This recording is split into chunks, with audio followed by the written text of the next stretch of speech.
আজ আমি আলোচনা করব রবীন্দ্রনাথ ঠাকুর রচিত নাটকগুলোর মধ্যে সবচেয়ে অধিক পরিচিত, আলোচিত ও তাৎপর্যপূর্ণ নাটক রক্তকরবী নিয়ে। এই নাটকটি 1926 সালে প্রকাশিত হয়। যে কোনো সাহিত্য রচনার পিছনেই লেখকের সমকালীন জীবনযাপনের প্রভাব থাকে। এমনকি আমরা যাকে কল্পলোকের কাব্য বলি, তার পিছনেও থাকে বাস্তব জীবনের প্রতিক্রিয়া। সুতরাং কথা বলাই যায় যে বাস্তব জীবনকে অগ্রাহ্য করে বা বাস্তব জীবন থেকে মুখ ফিরিয়ে নিয়ে কোনো মহৎ সাহিত্যই সৃষ্টি হতে পারে না। রবীন্দ্রনাথ ঠাকুরের প্রত্যেকটি রচনায় সমকালীন বাস্তবতার ছবি দেখা যায়। তাই তার রচিত রচনাগুলো আমাদের জীবনের সাথে ঘনিষ্ঠভাবে মিশে থাকে। রক্তকরবী নাটকটি সম্পর্কে এই কথাটি বেশি গুরুত্বপূর্ণ। এই নাটক রচনার সময় দেশীয় ও আন্তর্জাতিক পরিস্থিতি কিভাবে প্রভাব রেখেছিল এবং রবীন্দ্র মানুষকে কতখানি প্রভাবিত করেছিল, সেই কথা আজকে আমরা এই নাটকটি বিশ্লেষণের মাধ্যমে জানার চেষ্টা করব। রক্তকরবী রচনার সময় দেশীয় ও আন্তর্জাতিক পর্যায়ে রাজনৈতিক পটভূমি খুবই গুরুত্বপূর্ণ ছিল। কারণ এই সময়ে প্রথম বিশ্বযুদ্ধের ফলে রাজনৈতিকভাবে বিশ্বের চড়াই উতরায় আমরা লক্ষ্য করি। প্রথম বিশ্বযুদ্ধে ইউরোপ, আমেরিকা সহ তৃতীয় বিশ্বের দেশগুলো জড়িয়ে যায় ইচ্ছা অনিচ্ছা সত্ত্বেও। এর ফলে রাশিয়া, জার্মানি, হাঙ্গেরি ও অস্ট্রিয়ার মতো দেশগুলোর রাজতন্ত্রের পতন হয়। গণতন্ত্রের বিকাশ হলেও মূলধনের বন্টন ঠিকমতো না হওয়ায় অর্থনৈতিক বৈষম্য বেড়ে গেল। উন্নত দেশগুলোতে আধুনিক শিল্পায়ন অর্থনৈতিক ও রাজনৈতিক কারণে গুরুত্বপূর্ণ হয়ে উঠল। কেননা এর ফলে শুধু পুঁজিরই বিকাশ ঘটল না, আরও দুটি সমস্যা দেখা গেল। এক, উন্নত দেশগুলোতে সামরিক দিক থেকে অস্ত্র প্রতিযোগিতা বাড়তে থাকে, যার অশুভ পরিণতি বা ভয়াবহ পরিণতি আমরা প্রত্যক্ষ করলাম দ্বিতীয় বিশ্বযুদ্ধে। 2 নম্বর হলো কারিগরি উন্নত প্রযুক্তিবিদ্যা ও শিল্পায়ন মানুষের কর্ম কেড়ে নিল। সমাজে শোষণের রূপ বদলে গেল। বেঁচে থাকার জন্য ন্যূনতম চাহিদাও থাকলো না সাধারণ মানুষের। শিল্পায়নের দ্রুত উন্নতি, যন্ত্র প্রযুক্তি ও অতিরিক্ত যন্ত্র নির্ভরতা এবং শোষণের নয়া কৌশল পৃথিবীকে ক্রমশ সাম্রাজ্যবাদের দিকে, মধ্যযুগীয় সরল জীবনযাপন ও সৃষ্টিকর্তার প্রতি বিশ্বাস মানুষকে জীবনের প্রতি আস্থাশীল করে তুলেছিল। কিন্তু অচিরেই তার মোহভঙ্গ হলো। তারা দেখল ধ্বংসকে। হিংসা, ক্রূরতা ও কঠিন বাস্তবতার চেহারা মানুষ প্রত্যক্ষ করল দ্বিতীয় বিশ্বযুদ্ধের ধ্বংসযজ্ঞে। শিল্পের বিকাশের ফলে কৃষকরা আস্তে আস্তে শ্রমিকে রূপান্তরিত হলো। অর্থনৈতিক দিক থেকে সবচেয়ে ক্ষতিগ্রস্ত হয়েছিল শ্রমিক শ্রেণী। শোষণ ও অত্যাচারের লাগাম ছাড়া গতি শ্রমিকদের মনে অসন্তোষের বারুদ জমিয়েছিল, যা থেকে বিদ্রোহের রূপ নিচ্ছিল। অন্যদিকে একান্নবর্তী পরিবার ভেঙে যাওয়ার ফলে সমাজে ব্যক্তির প্রাধান্য স্বীকৃতি হচ্ছিল। এই মহাযুদ্ধের ফলে সমাজ ও পারিবারিক সম্পর্কের ভিতকে অনেকখানি নাড়িয়ে দিয়েছিল। এই সমস্যা থেকেই নারী গুরুত্বপূর্ণ হয়ে উঠছিল সমাজে। রক্তকরবী নাটকে নন্দিনী চরিত্রটির বিকাশ আমরা লক্ষ্য করি। রবীন্দ্রনাথ ঠাকুর রক্তকরবী নাটকটি লিখতে শুরু করেন 1923 সালে শিলংয়ে গ্রীষ্মকালীন ছুটিতে থাকাকালে। তিনি যে বাড়িতে থাকতেন সেই বাড়িতে রাধাকমল মুখোপাধ্যায় প্রায়ই আসতেন। রবীন্দ্র জীবনী লেখক প্রভাত কুমার মুখোপাধ্যায় জানিয়েছেন যে রাধাকমল প্রায়ই রবীন্দ্রনাথ ঠাকুরকে গল্পচ্ছলে বোম্বাইয়ের শিল্পকেন্দ্রের শ্রমিকদের অসহায় অবস্থা বর্ণনা করতেন। রবীন্দ্রনাথ ঠাকুরও খুবই মনোযোগ দিয়ে সেই বর্ণনা শুনতেন। তিনি বলেছেন যে এই গল্প শুনেই রবীন্দ্রনাথ ঠাকুরের মনে রক্তকরবী নাটক লেখার অনুপ্রেরণা পেয়ে থাকতে পারেন। তবে এটি যে একমাত্র কারণ তা তিনি বলেননি। নাটকটির প্রথমে নাম ছিল যক্ষপুরী, পরে বদলে রাখা হয় নন্দিনী, শেষ পর্যন্ত দাঁড়ায় রক্তকরবী। রবীন্দ্রনাথ ঠাকুর জানিয়েছেন রক্তকরবী পালাটি নন্দিনী নামে একটি মানবীর ছবি। তিনি নাটকের ভূমিকায় কবি আভাস দিয়েছেন, মাটি খুঁড়ে যে পাতালের ধন খোঁজা হয়, নন্দিনী সেখানকার নয়। মাটির উপর তলে যেখানে প্রাণের, যেখানে রূপের, যেখানে প্রেমের লীলা, নন্দিনী সেই সহজ সুখের, সেই সহজ সৌন্দর্যের। নন্দিনী ও রক্তকরবী আসলে একই, তারা স্বাভাবিক ও প্রাণবন্ত। রক্তকরবী নাটকটির নামকরণের পিছনে আরও কিছু কথা প্রচলিত আছে। সেগুলো হলো, বাড়ির পাশেই লোহালক্করের আবর্জনার স্তূপ ভেদ করে একটি কবরী শাখা লাল ফুলকে বুকে নিয়ে দাঁড়িয়েছিল। এই দৃশ্যটি রবীন্দ্রনাথ ঠাকুর দেখেছিলেন। এই দৃশ্যটি তাকে দারুণভাবে প্রভাবিত করেছিলেন। সেই সময়ে তিনি বলেছিলেন, নাটকটির নাম যক্ষপুরী ও নন্দিনী নাম রেখে তিনি তৃপ্তি পাচ্ছিলেন না, সেজন্যই এই নাটকটির নাম তিনি দিয়েছিলেন রক্তকরবী। অবশ্য রক্তকরবীর লাল রঙের ব্যঞ্জনায় অনেকে 1986 সালের 1 মে আমেরিকার হেমার্কেটের যে শ্রমিকদের 8 ঘন্টার জন্য আন্দোলন এবং রক্তপাত হয় সেই ঘটনার দিকেও ইঙ্গিত করেছেন। আবার অনেকেই 1917 সালে বলশেবিক বিপ্লবে রাশিয়ার যে রক্তঝরা সেই চিত্রটিকেও মনে করিয়ে দিয়েছেন। এভাবেই নাটকটি নানা ব্যঞ্জনায় ব্যঞ্জিত হয়েছে পাঠকের সামনে। সাধারণভাবে রক্তকরবী নাটককে শ্রেণীবিচারে রূপক সাংকেতিক নাটক হিসেবে চিহ্নিত করা হয়েছে, যেহেতু বাইরের নাট্য সংঘাতের চেয়ে চরিত্রের অন্তঃসংঘাতই নাটকে প্রধান হয়ে উঠেছে। যদিও এই ধরনের বিশেষণে রবীন্দ্রনাথ ঠাকুর সন্তুষ্ট ছিলেন না, তাই তিনি নাট্য পরিচয়ে বলেছেন, এই নাটকটি একেবারেই পৌরাণিক কালের নয়, একে রূপকও বলা যায় না। আবার নাটকটির একটি গূঢ় অর্থ আছে, একথাও রবীন্দ্রনাথ ঠাকুর স্বীকার করেছেন। নাটকটিতে রূপকের প্রয়োগ আছে। যক্ষপুরীর ধারণাটি রূপক। যক্ষপুরী আসলে পৌরাণিক কোনো নগর নয়। আবার এখানে যে সোনার খনিটা বর্ণনা করে হয়েছে সেটাও আসলে আসল সোনার খনি নয়। আসলে এই রূপকের আড়ালে ব্যঞ্জিত হচ্ছে আধুনিক এক শিল্পনগরী। যক্ষপুরীর যে রাজা, সুপ্রিম পাওয়ার, সকল ক্ষমতার অধিকারী যাকে বলা হয়। আবার নাটকে আমরা দেখতে পাই সর্দার ও মোড়লরা, যারা অনেকটা ম্যানেজার সুপারভাইজারদের মতো। সব মিলিয়ে নাটকটিতে যক্ষপুরীর আড়ালে বা যক্ষপুরীর রূপকে তুলে ধরা হয়েছে আধুনিক এক শিল্পনগরের চালচিত্র। এই রূপকের পাশাপাশি নাটকে সংকেত বা প্রতীকের প্রচুর পরিমাণে ব্যবহার দেখা যায়। নাটকে আমরা রাজার যে জালের জানালা দেখি সেটি আসলে নিরবচ্ছিন্নতার প্রতীক। আবার যে রক্তকরবী ফুলটি দেখতে পাই তেমনি এটি প্রাণ শক্তির প্রতীক, আবার যৌবন ধর্মেরও প্রতীক। রাজার মুখে যে আমরা বারবার শুনি ক্লান্তিকর পাহাড়, প্রকাণ্ড মরুভূমি এবং 1000 বছর টিকে থাকার যে ব্যঙ্গটির কথা বারবার এসেছে, সেখানে আমরা বুঝতে পারি যে সুবিশাল নির্ভরতা, ক্লান্তি এবং প্রাণহীন অস্তিত্বের প্রতীক। রঞ্জনকে রক্তে মাংসের মানুষ অপেক্ষা যৌবনের প্রতীক হিসেবে বেশি মনে করা হয়। রাজার কর্মচারী এটোদের দ্বারা পুঁজিবাদী সমাজের শোষণের যে চালচিত্র লেখক তুলে ধরেছেন তা সত্যিই বিস্ময়কর। আবার আমরা যে খোদাইকরদের পিঠে নম্বরগুলো দেখে নম্বরের সংকেত লেখক ব্যবহার করেছেন, তাতে চিহ্নিত হয়েছে যে খোদাইকররা মানুষ হিসেবে নয়, সংখ্যা হিসেবে তাদের ব্যক্তি পরিচয়হীনের ব্যক্তিত্ব, খণ্ড ব্যক্তিত্বকে লেখক এখানে তুলে ধরেছেন। সব মিলিয়ে রক্তকরবী নাটকটিতে প্রচুর সংকেতের ব্যবহার আছে, সেজন্যই সমালোচকরা এটিকে সাংকেতিক নাটক হিসেবে চিহ্নিত করেছেন। রক্তকরবীর পাপড়ির আড়ালের অর্থটি বুঝে নিলে এই নাটকের আসল অর্থটি আমাদের সামনে খুলে যায়।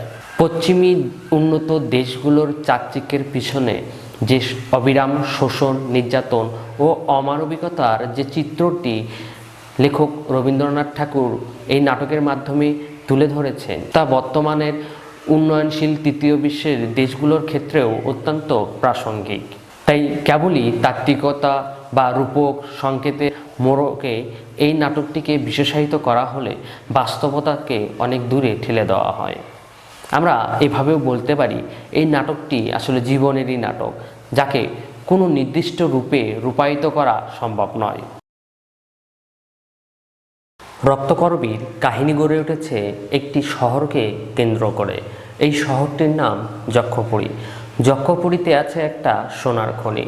চারিদিকে শক্ত প্রাচীর দিয়ে ঘেরা এই শহরে বাইরে থেকে আসা শ্রমিকরা দিনরাত পরিশ্রম করে খনি থেকে সোনা তুলে আনছে।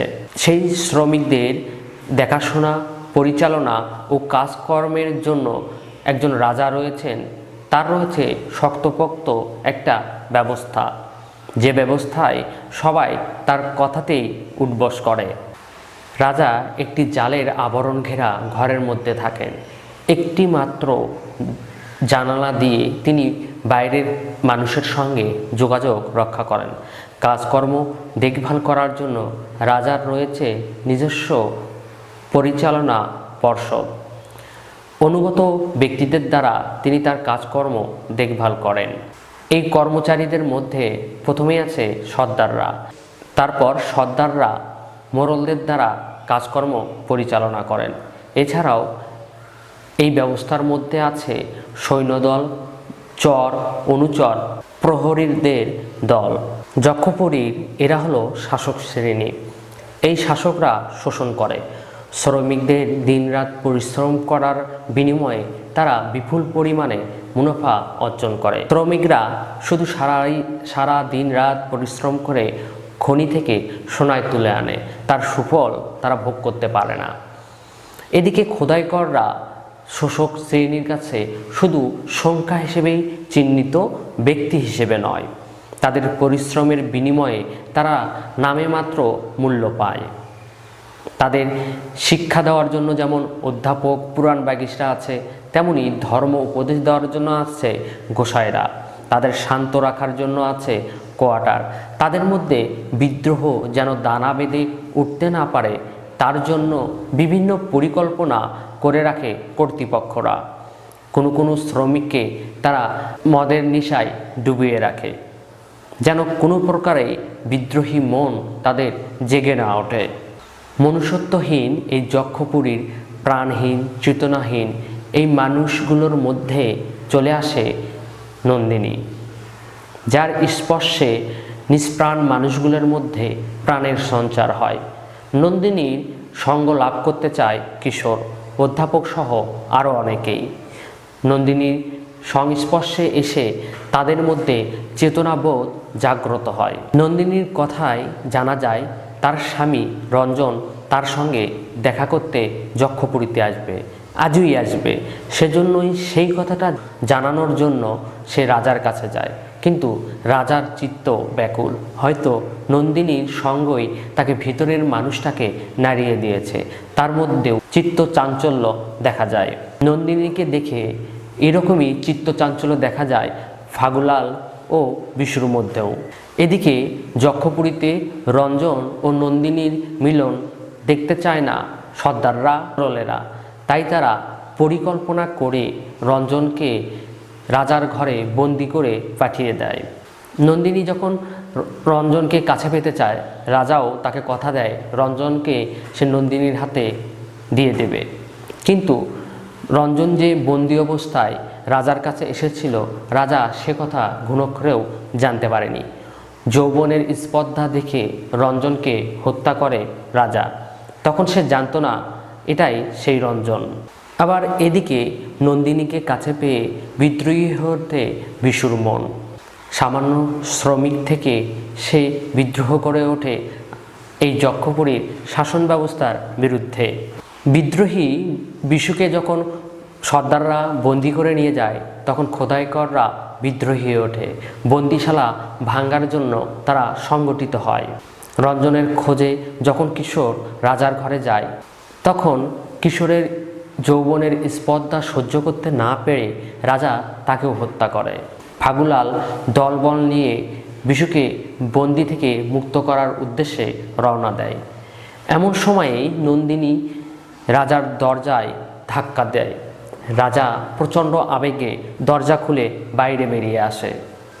এ সময় নন্দিনী দেখতে পায় রাজার ঘরে মৃত অবস্থায় পড়ে আছে কিশোর ও রঞ্জন। রাজা যখন বুঝতে পারে তার অজান্তেই সে রঞ্জনকে হত্যা করেছে, তখন সে দুঃখে পতিত হয়। সে বুঝতে পারে তার অস্ত্র তার কথা শুনছে না, সর্দাররা তাকে ফাঁকি দিয়েছে। সর্দারদের ফাঁকি বুঝতে পেরে রাজা নিজের দণ্ড ভেঙে ফেলে। এদিকে বন্দিশালা ভেঙে ফেলে ফাগুলালের দল। বিশুও মুক্ত হয়ে যায়। সর্দারও প্রস্তুত হয়ে যায় চূড়ান্ত যুদ্ধের জন্য। কিন্তু যে অস্ত্রটি সর্দার তার হাতে নেয় সেখানেও নন্দিনীর চিহ্ন রয়ে যায়। এক চূড়ান্ত পরিণতির দিকে এগিয়ে যায় নন্দিনী। তাকে লক্ষ্য করে পিছে পিছে চলে যায় রাজা, অধ্যাপক, বিশু ও ফাগুলালের দলসহ অনেকেই। শেষ মুক্তির দিকে ধাবিত হয় সকলেই। এভাবেই এই নাটকের কাহিনী শেষ হয়ে যায়। রক্তকরবী নাটকের চরিত্র বিচারে শ্রেণী প্রতিনিধিত্বের কথাটি মাথায় রাখতে হবে। তবে আজকের আলোচনায় আমরা এই নাটকটির চরিত্র বিচারে দুই শ্রেণীতে ভাগ করব, একটি প্রধান চরিত্র, অন্যটি অপ্রধান চরিত্র। নাটকের কাহিনীতে চরিত্রের ভূমিকা ও প্রাধান্যের দিক থেকে প্রধান চরিত্র হিসেবে আমরা দেখতে পাই রাজা, নন্দিনী, রঞ্জন ও বিশু।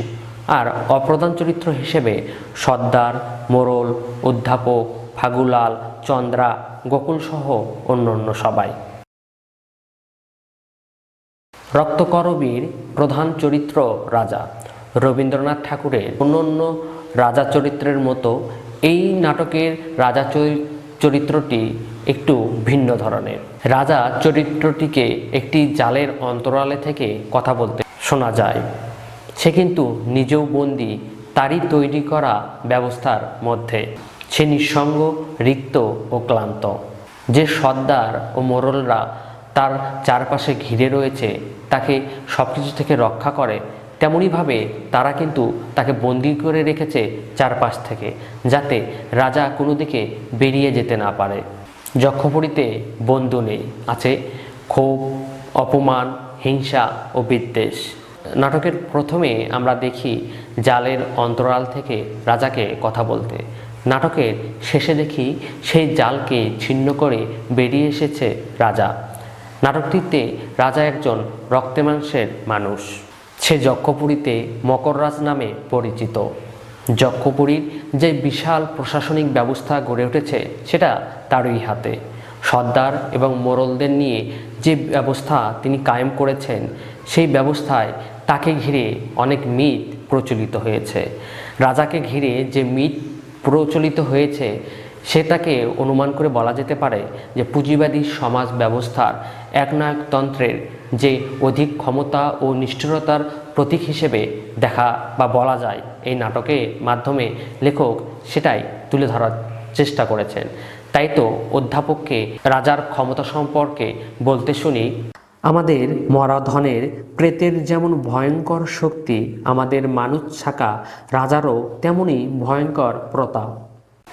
রাজার প্রথম আবির্ভাবে নন্দিনীর সঙ্গে কথোপকথনে সেই বিশালত্বের বোধ ঘুরে ফিরে এসেছে। তাই রাজা নিজেকে পাহাড়ের চূড়ার মতো নিঃসঙ্গ বলেছে। নন্দিনীর সঙ্গে দ্বিতীয়বারের কথোপকথনে রাজাকে দেখে মনে হয় কিছুটা অস্থিরচিত্ত ও অতি আক্রমণকারী। নন্দিনীকে বিশুর সঙ্গে দেখে রাজা ক্ষিপ্ত হয়ে ওঠে। নন্দিনীর সঙ্গ ছাড়ার হুমকি দেয় বিশুকে। তাছাড়া এই সময়ে রাজার মধ্যে একটা অন্যরকম চিন্তাও ঘুরপাক খেতে থাকে। রাজার মৃত্যুবরণ করার ইচ্ছা প্রকাশ পেতে থাকে। নন্দিনীর চুলে হাত ডুবিয়ে রাজা মৃত্যুর স্বাদ পেয়েছিল। তার মধ্যে একটা মুক্তির আকাঙ্ক্ষা তৈরি হয়ে যায়। মিথ্যে বেঁচে থাকা ও টিকে থাকার চেয়ে মৃত্যুকেই সে যেন আপন করে নেওয়ার চিন্তা ভাবনা করে। সুতরাং বোঝাই যায় রাজার চরিত্রটির মধ্যে দোদুল্যমানতা রয়েছে। এই দোদুল্যমনতাই চরিত্রটিকে ছিন্ন বিচ্ছিন্ন করে দেয়। এই দোদুল্যমনতার আরও পরিচয় পায় সর্দার ও চিকিৎসকের কথোপকথনের মধ্যে। সেখানে রাজার মানসিক অস্থিরতা এতটাই প্রবল যে যার ধাক্কায় বড় বড় জিনিসও হয়তো ভেঙে চুরে যাবে। শেষ পর্যায়ে রাজার এই অবসানের চিন্তা ক্লান্তি দূর করার জন্য পূজা করার সিদ্ধান্ত নেয়। ঠিক সেই সময়েই নন্দিনীর উক্তি, তোমার প্রশ্রয়কে ঘৃণা করে, এই উক্তিটা আসলে রাজার মধ্যে প্রচণ্ড হিংস্রতার জন্ম দেয়। সে দরজা ভেঙে বাইরে আসে। তখনই নন্দিনী দেখে রাজার ঘরের মধ্যে রঞ্জন ও কিশোরের মৃতদেহ। তখন রাজা বুঝতে পারে তার যন্ত্র তার কথা শুনছে না, সর্দাররা তাকে ফাঁকি দিয়েছে। সে কারণেই তার হাতে গড়ে ওঠা ব্যবস্থাকে সে ভেঙে ফেলতে চায়। সে নন্দিনীর পিছে পিছে চলে যায় শেষ মুক্তির দিকে। চরিত্র হিসেবে রাজা দোষ, গুণে, বিশালতায় ও দুর্বলতায় সার্থক মানব চরিত্র হয়ে উঠেছে।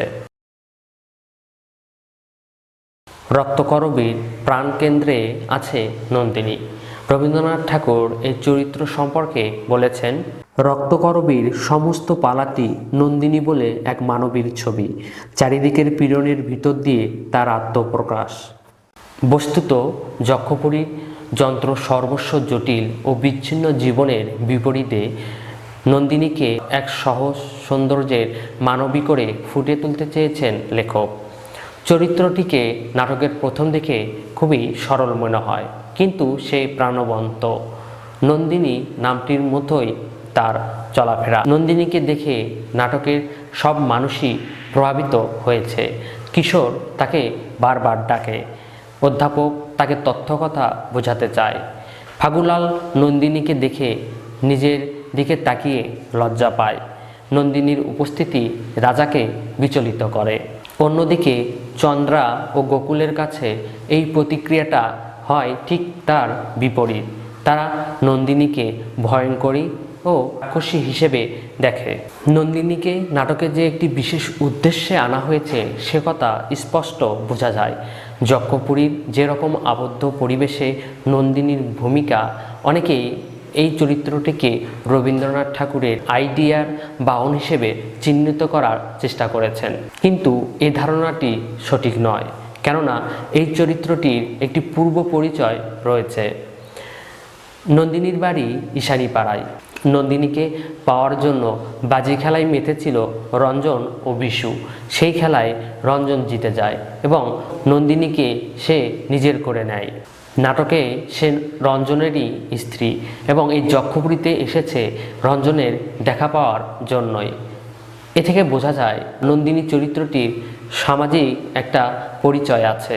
সে ব্যক্তি মানুষ হিসেবেই এই নাটকে প্রকাশিত হয়েছে। তাছাড়া নাটকটির মধ্যে চরিত্রটির ক্রম পরিবর্তন আমরা লক্ষ্য করি। প্রথম দিকে নন্দিনীর মধ্যে যে সহজ সরলতা দেখা যায়, নাটকের মাঝে যখন এঁটোদের নিষ্ঠুরতা সে দেখে, শোষণের চিত্র সে দেখে, যক্ষপুরীর সৌন্দর্যের বিপরীতে শাসন এবং শোষণের যে চিত্র দেখে, তখন কিন্তু সে আস্তে আস্তে প্রতিবাদী হয়ে ওঠে। তাই আমরা দেখি তৃতীয়বার রাজার সঙ্গে যখন দেখা করতে যায় তখন সে দরজায় বারবার ধাক্কা দেয়। রাজা যখন তাকে বলে যে তার প্রশ্রয়ের জন্যই সে আর ভয় পায় না, তখন কিন্তু সে কঠিন সুরে রাজাকে বলে, তোমার প্রশ্রয়কে আমি ঘৃণা করি। আবার সর্দার যখন নন্দিনীকে বলে যে রঞ্জনের সাথে দেখা হবে না, তখনও কিন্তু সে বলে, দেখব তোমার কি সাধ্য। এভাবেই সে নাটকে প্রতিবাদী হয়ে ওঠে। এই যন্ত্র ব্যবস্থার বিরুদ্ধে সেই প্রথম প্রতিবাদ করে। তার পিছে পিছে অন্যেরা যায়। রবীন্দ্রনাথ ঠাকুর নারী শক্তির প্রবর্তনায় পুরুষের মধ্যে উদ্যম সঞ্চারের কথা বলেছেন। এই নাটকে নন্দিনীর ভূমিকা অনেকটা সেরকমই আমরা দেখতে পাই। সে ব্যক্তি মানুষ, মানবী, এইসব কথা বলা হলেও এই নাটকে নন্দিনী চরিত্রটি মানবীর চেয়েও বেশি কিছু, সেই কথা আমাদের স্বীকার করতেই হয়। এ নাটকের সবথেকে গুরুত্বপূর্ণ এবং বিতর্ক চরিত্র রঞ্জন। সম্পূর্ণ নাটকে সে থেকে যায় নৈপথ্যে। নাটকের শেষে এসে সে হাজির হয়, তবে জীবিত নয়, মৃতদেহ রূপে। বাস্তবিকই নাটকের চরিত্রটি রহস্যময়। অন্য অন্য চরিত্রের কথোপকথনে সে কথাই উঠে এসেছে। তাই সমালোচকরা এই চরিত্রটিকে আইডিয়ার বাহন হিসেবে চিহ্নিত করেছেন, রক্ত মাংসের মানুষ হিসেবে নয়। কিন্তু এই একতরফাভাবে চরিত্রটিকে বিবেচনা করলে তার প্রতি অবিচার করা হয়। কারণ অন্য অন্য চরিত্রের মতো রঞ্জন চরিত্রটির একটি অতীত আছে এই নাটকে। নন্দিনীর কথোপকথন থেকেই আমরা জানতে পারি রঞ্জনের মধ্যে রয়েছে এক উদ্দীপ্ত প্রবলতা। প্রচণ্ড যৌবনাবেগ ও কাম শক্তিতে নন্দিনীকে সে ভাসিয়ে দেয়। প্রবল ভালোবাসার বেগে সে বাজিতে জিতে নেয় নন্দিনীকে। প্রবল যৌবন বেগ ও যৌবন আবেগের জন্যই এই আবদ্ধ যক্ষপুরীতে তার মতো মানুষের টিকে থাকা মুশকিল। হুকুম মেনে কাজ করা তার স্বভাব বিরুদ্ধ, কারু শাসন সে মেনে চলতে চায় না। এ হলো রঞ্জন যক্ষপুরীর মধ্যে সর্দারদের যে মাথা ব্যথার কারণ হয়ে দাঁড়াবে তা বলাই বাহুল্য। চরিত্রটির এই বাস্তবতা স্বীকার করে নিলে তার রহস্যময়তা বোঝা বোধ করি কষ্টকর হবে না। লেখক শিল্পের প্রয়োজনেই রঞ্জন চরিত্রের আশেপাশে রহস্যময়তার আবরণ সৃষ্টি করেছেন। তাই রঞ্জন চরিত্রটি বাস্তব থেকে আদর্শে এবং আদর্শ থেকে বাস্তবে নাটকের শিল্পরূপের প্রয়োজন মিটিয়েছে। এ নাটকের আরেকটি প্রধান চরিত্র বিশু। নাটকে বিশু চরিত্রটি সব থেকে বেশি বিবর্তিত। নন্দিনীর মতো বিশুরও একটি অতীত রয়েছে। নন্দিনীর পাশের গ্রামেই তার ঘর। নন্দিনীকে পাওয়ার জন্য বাজি খেলায় মেতেছিল রঞ্জন বিশুসহ আরও অনেকেই। সেই খেলায় হেরে বা সেই খেলায় পরাজিত হয়ে বিশু স্বাভাবিক জীবন থেকে ছিটকে পড়ে। নন্দিনীকে ভোলার জন্য এক নারীকে সে বিয়ে করে। সেই নারীর চাহিদা মেটাতেই সে যক্ষপুরীতে চরের কাজ নিয়ে চলে আসে। কিন্তু এই চরের কাজ করতে গিয়ে সে আসলে মনে প্রাণে নিবেদিত হতে পারে না, তার অবনতি হয়। শেষ পর্যন্ত আমরা দেখি সে খোদাইকরদের সঙ্গে কোদাল নিয়ে কাজ করে। সেই লজ্জায় তার স্ত্রী তাকে ছেড়ে চলে যায়। বিশুর এই ব্যর্থ প্রেমিক জীবনের অন্য পিঠে আরও একটি পরিচয় আছে। সেখানে সে শ্রমিক নেতা, বিপ্লবী। একসময় সে ছিল শিক্ষিত ও অনেক প্রতিপরা লোক। এই শিক্ষিতর জন্যই অন্যান্য খোদাইকরদের সঙ্গে তার একটা পার্থক্য আমরা লক্ষ্য করি। অন্যান্য শ্রমিকরা তাকে সেভাবে সম্মানও করে। গুলাল ও চন্দ্রা বিশুর কথা বুঝতেই পারে না। জ্ঞান, অভিজ্ঞতা ও আত্মমর্যাদার দিক থেকে চরিত্রটি শ্রমিক নেতায় পরিণত হওয়ার লক্ষণ আমরা দেখতে পারি। নাটকের শেষ পর্যায়ে আমরা দেখি সে আসলেই শ্রমিক নেতা হিসেবে পরিগণিত হয়ে উঠেছে। নাটকের মাঝ পর্যায়ে যখন নন্দিনীর সাহচর্য ও ভালোবাসার সন্ধান সে পেয়েছে, নন্দিনীকে দেখে সে বিদ্রোহী হয়ে ওঠে। তার মনের মধ্যে যে ঘুমন্ত অবস্থায় বিদ্রোহী সত্তা ছিল তা জেগে ওঠে। সেজন্যই সে আর মুখ বুজে সহ্য করে নেওয়ার মতো মানসিকতাটাকে ঝেড়ে ফেলে দিয়ে শাসকদের বিরুদ্ধে বিদ্রোহী হয়ে ওঠে।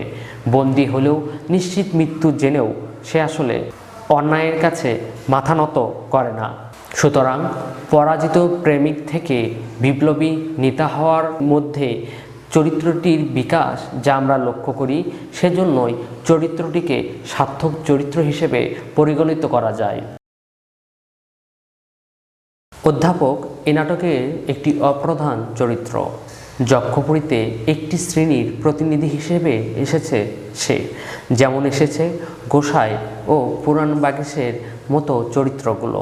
যক্ষপুরীর রাজার শাসন ব্যবস্থায় এরা সবাই মধ্যবর্তী বুদ্ধিজীবী। রাজার শাসনের গুণকীর্তন গাওয়াই এদের প্রধান কাজ। কিন্তু পুঁজিবাদী সমাজের শেখানো বুলি অন্যদের শোনাতে শোনাতে তারা নিজেরাই নিজেকে আষ্টেপৃষ্ঠে বেঁধে ফেলেছে। ফলে তৈরি হয়েছে প্রাণের সংকট। তাই নাটকের শেষে যখন অধ্যাপক শুনতে পারে রাজা তার ঘরের জালের দরজা ভেঙে মুক্তির পথে ধাবিত হয়েছে, তখন অধ্যাপকও বস্তুতন্ত্রের তথ্য ঝেড়ে ফেলে, তার পুঁথি ঝেড়ে ফেলে রাজার পিছনে পিছনে চলে এসেছে নন্দিনীকে সহযোগিতা করার জন্য। মধ্যবিত্তের গণ্ডি থেকে বৃহত্তর গণজাগরণের আন্দোলনে সেও সামিল হয়েছে। একটু স্বতন্ত্রভাবে উল্লেখ করা যায় এ নাটকের দুটি চরিত্র, গোকুল ও চন্দ্রা। চন্দ্রা এ নাটকে ফাগুলালের স্ত্রী। সে বিশুকে প্রাণপণ ভালোবাসে, স্নেহ করে দাদা বলে। বিশু যখন নন্দিনীর প্রতি আসক্ত হয়ে পড়ে তখন সে তাকে সতর্ক করে দেয়, কারণ নন্দিনীকে সে রাক্ষসী হিসেবে চিহ্নিত করেছে এবং সে মনে করে নন্দিনীর জন্যই যক্ষপুরীতে এই বিশৃঙ্খলা তৈরি হয়েছে। সে সরল সাধারণ একজন মেয়ে, গ্রামে ফিরে যেতে চায়। নন্দিনী গোকুলকে আকর্ষণ করেনি, বিকর্ষণ করেছে।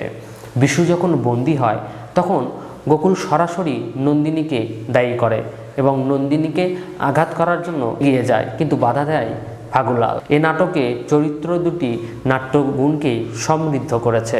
ফাগুলালের পরিচয়, সে যক্ষপুরীর খোদাইকর শ্রমিক শ্রেণীর। এই চরিত্রটি যক্ষপুরীর আশাহীন, আলোহীন এবং প্রাণহীন জঠরের মধ্যে তলিয়ে যাওয়া একজন মানুষ। তার চরিত্রের মধ্যে গ্রাম্যতা প্রধান লক্ষণীয়। সে সহজ সরল জীবনযাপন করতে পছন্দ করে, সেজন্য যক্ষপুরীর এই নিয়ম কাঠামোকে সে ভুলে থাকতে চায়। এই ভুলে থাকার জন্যই সে নিয়মিত মদ্যপান করে। মদের নেশায় সে সব কিছু ভুলে থাকতে চায়। কিন্তু নাটকের শেষ পর্যায়ে এসে আমরা দেখতে পারি বিশু যখন বন্দী হয় একথা শুনে ফাগুলালের মধ্যে বিদ্রোহী সত্তা জেগে ওঠে। সে নন্দিনীকে ভালোবাসে, তাকে বিশ্বাস করে। সবাই যখন নন্দিনীকে দোষারোপ করে, সে কিন্তু নন্দিনীকে দোষারোপ করেনি। সেই সময়েও সে নন্দিনীকে বিশ্বাস করেছে। অন্য অন্য খোদাইকরদের সঙ্গে নিয়ে বন্দিশালা ভাঙতে চেয়েছে। মূলত শোষিত শ্রমিক শ্রেণী থেকে উত্তীর্ণ হয়ে বিদ্রোহী শ্রমিকে পরিণত হওয়ায় চরিত্রটির বৈশিষ্ট্য লক্ষণীয়। যক্ষপুরীর শাসন ব্যবস্থার শীর্ষে রাজা থাকলেও ক্ষমতার মূল দ্বন্দ্বটি ছিল সবসময় সর্দারদের হাতে। সর্দাররাই এই প্রশাসনিক কার্যক্রমটা চালিয়েছে। তারা মানুষ হিসেবে থাকলেও তাদের চরিত্রটি আসলে যন্ত্রের মতো। তেমনি তারা হিংস্র ও অমানবিক। তাদের হিমশীতল কণ্ঠস্বর শুনে অনেকেরই মনে ভয় ধরেছে। সর্দারদের মধ্যেও শ্রেণী বিভাগ ছিল, বড় সর্দার, মেজ সর্দার এবং ছোট সর্দার। তাদের মধ্যে নিষ্ঠুরতার চিত্র আমরা দেখতে পাই। এই নিষ্ঠুরতার চিত্র পালোয়ানের শাস্তি কিংবা রঞ্জন হত্যা পরিকল্পনার সময় আমরা দেখতে পাই। মূলত পশ্চিমী যন্ত্র সভ্যতার যে নগ্ন চিত্র রূপ, সেই রূপটি লেখক এই সর্দার চরিত্রের মধ্যে দিয়ে ফুটিয়ে তোলার চেষ্টা করেছেন।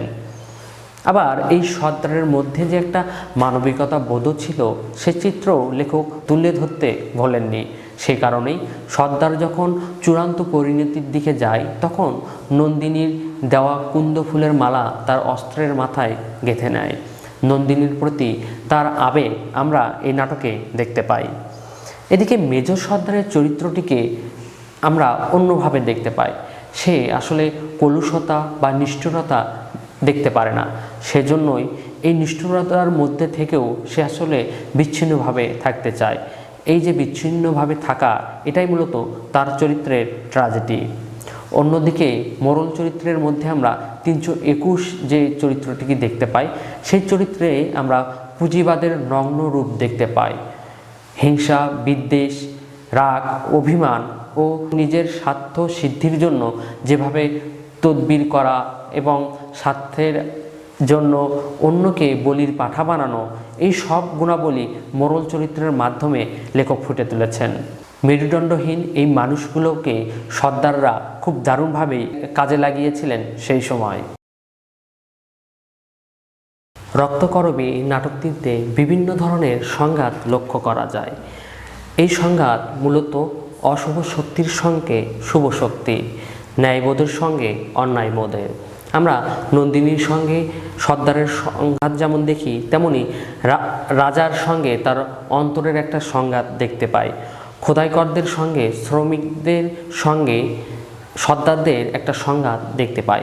এই নাটকে এরকম বিভিন্ন সংঘাত রয়েছে, কিন্তু নাটকের কেন্দ্রীয় সংঘাত মূলত ভারতের ঐতিহ্য, পরম্পরা, কৃষি সভ্যতা এবং পশ্চিমী আধুনিক শিল্পায়নে যন্ত্র সভ্যতার সঙ্গে যে সংঘাতটা, সেটি মূলত নাটকের প্রধান সংঘাত হিসেবে চিহ্নিত করেছেন লেখক। আমাদের এই উপমহাদেশে কৃষিজীবী সভ্যতা অনেক পুরাতন।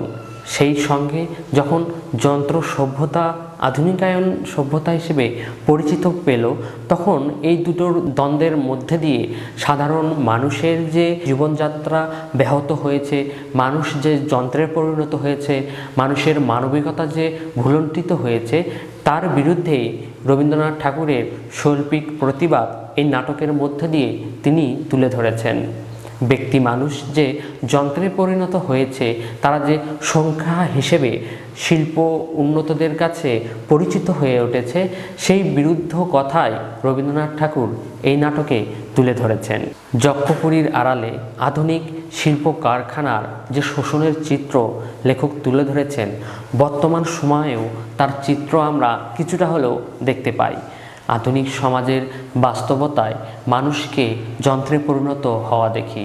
তাদের শোষণের চিত্র ভিন্ন রূপে ভিন্নভাবে আমরা দেখতে পাই। রক্তকরবী নাটকে রবীন্দ্রনাথ ঠাকুর তখনই বুঝতে পেরেছিলেন মানুষ দিনকে দিন অবহেলার পাত্র হিসেবে গণ্য হবে, আর যন্ত্র গুরুত্বপূর্ণ ভূমিকা পালন করবে পুঁজিপতি লোকদের কাছে। সেজন্য মানুষের মূল্য দিন দিন কমে যাবে। চিরন্তন সামাজিক বাস্তবতাটি রবীন্দ্রনাথ ঠাকুর সেই সময়েই রক্তকরবী নাটকে ফুটিয়ে তোলার চেষ্টা করেছেন। রক্তকরবী নাটকে 8টি গান আছে, তার মধ্যে 6টি গেয়েছে বিশু, অন্য 2টি নন্দিনী। বিশুর সবকটি গান নন্দিনীকে উদ্দেশ্য করে গাওয়া। নাটকের মূল উপাদান হলো সংলাপ। সংলাপ নাটকের প্রধান অবলম্বন, কিন্তু নাট্যধারা নিয়ন্ত্রণের জন্য সঙ্গীতের ভূমিকা অস্বীকার করা যায় না। প্রকৃতপক্ষে সঙ্গীতের ভূমিকা তখনই সার্থক যখন সঙ্গীত সংলাপের ভূমিকা গ্রহণ করে। রক্তকরবী নাটকে সঙ্গীত সংলাপের মাঝে কত না বলা কথা বলেছে এবং অনেক ব্যঞ্জনাকে নাট্য তাৎপর্যে মণ্ডিত করেছে। রবীন্দ্রনাথ ঠাকুরের নাটকে সংলাপ ও গানের ব্যবহার খুবই গুরুত্বপূর্ণ। রক্তকরবী এমন এক শ্রেণীর নাটক যাকে নিয়ে সমালোচকদের মধ্যে তর্ক বিতর্কের শেষ নেই। নাটকটি প্রকাশিত হওয়ার পরপরই সমালোচকদের মধ্যে মিশ্র প্রতিক্রিয়া লক্ষ্য করা যায়। এ নাটক সম্পর্কে সমালোচক প্রমোদনাথ বিশি বলেছেন, রক্তকরবী নাটকখানিকে বিশেষভাবে যন্ত্রবাদ সমস্যার কথা বলিয়া মনে করিবার কারণ নাই, বড়জোড় যন্ত্রবাদের একটি উপলক্ষ মনে করা যাইতে পারে। জড়ধর্মের সঙ্গে প্রাণ ধর্মের দ্বন্দ্ব প্রদর্শনী এই নাটকের মুখ্য লক্ষ্য।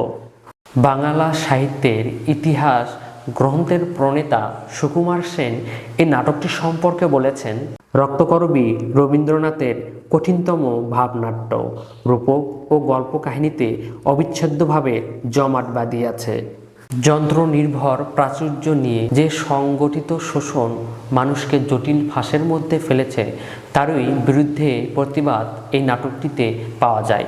তাই সমালোচক শম্ভু মিত্র বলেছেন, সংগঠিত শক্তির সামনে ব্যক্তিগত মানুষের অবমাননা রবীন্দ্রনাথ দেখেছিলেন তার যক্ষপুরীতে। তিনি আশা করেছিলেন যে মানুষের অদম্য প্রাণশক্তি তাকে বাঁচাবে। এই নাটকের মধ্য দিয়ে লেখক পুঁজিবাদী সভ্যতার যন্ত্র সর্বস্ব জড়শক্তির সঙ্গে প্রকৃতির সঙ্গে নিবিড়ভাবে সম্পর্কিত কৃষিজীবী সভ্যতার প্রাণশক্তির সঙ্গে বিরোধকে তুলে ধরেছেন। রাজা ও তার পরিষদরা যদি জড়শক্তির প্রতীক হয়, তাহলে নন্দিনী, রঞ্জন ও বিশুরা প্রাণশক্তির প্রতীক। এ নাটকে প্রাণশক্তির কাছে জড়শক্তির পরাজয় হয়েছে। যন্ত্রের হাতে বন্দী রাজা শেষ পর্যন্ত সকল জালের বন্ধন ছিন্ন করে মুক্তির সংগ্রামে এগিয়েছে। ধনতন্ত্রের মধ্যেই যে তার পতনের বীজ লুকিয়ে আছে, এই ঐতিহাসিক সত্যটি নাটকে প্রতিফলিত করেছেন লেখক। রবীন্দ্রনাথ ঠাকুরের বহুল পঠিত এই নাটকটি পড়ার অনুরোধ জানিয়ে আজকের আলোচনা এখানেই শেষ করছি। সবাইকে অসংখ্য ধন্যবাদ।